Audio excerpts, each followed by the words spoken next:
Following the landfall of Hurricane Harvey, residents in Houston and surrounding cities received a number of tornado warnings advising them to find shelter.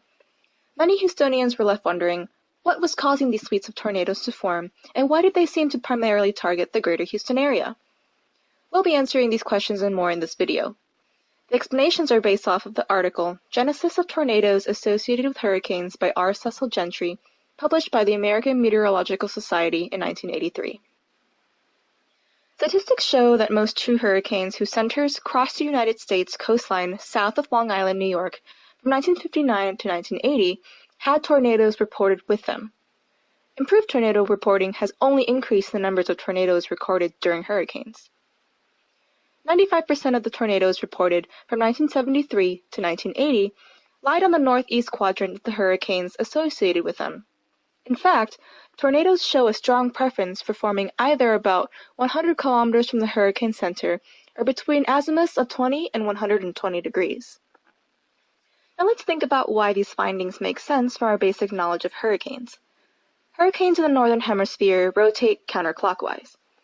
A complex system of interactions between trade winds and high-pressure zones tend to push hurricanes east to west and eventually to the north. As hurricanes approach the Texas coast, for example, you can imagine that the most storm activity would be present in the northeastern quadrant. We can begin to make sense of why so many tornadoes were present in the Houston area when the center of the hurricane was further south, near Corpus Christi.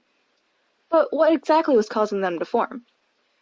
Studies have shown that the ideal conditions for tornado genesis involve strong vertical shears in the horizontal winds, strong convergence and convection, and strong vertical wind gradients. Data from 1948 to 1972, taken from Nolan and Gray, show that tornadoes were most frequently spawned as the hurricanes were approaching the coast or shortly after the hurricane center had just crossed the coast. When a hurricane first crosses a coastline, the surface friction caused by the presence of land immediately causes a reduction in wind speeds in the layers closest to the ground. This can cause the winds at the 10-meter level to suddenly reduce by 20% upon reaching land. This vertical shear of horizontal winds can linger for a long time as the changes near the surface propagate upwards. This can start to cause horizontal vortices. Because of the counterclockwise motion, the northeast quadrant of the hurricane already has stronger convective behavior as warm ocean air pushes up into the storm and releases energy upon condensation. Once these high convection or convergence regions reach land, the surface friction and warm land temperature only serve to enhance the vertical gradient that is present. These high convergence zones serve to push the horizontal vortices upward, creating the framework for what we define as a tornado.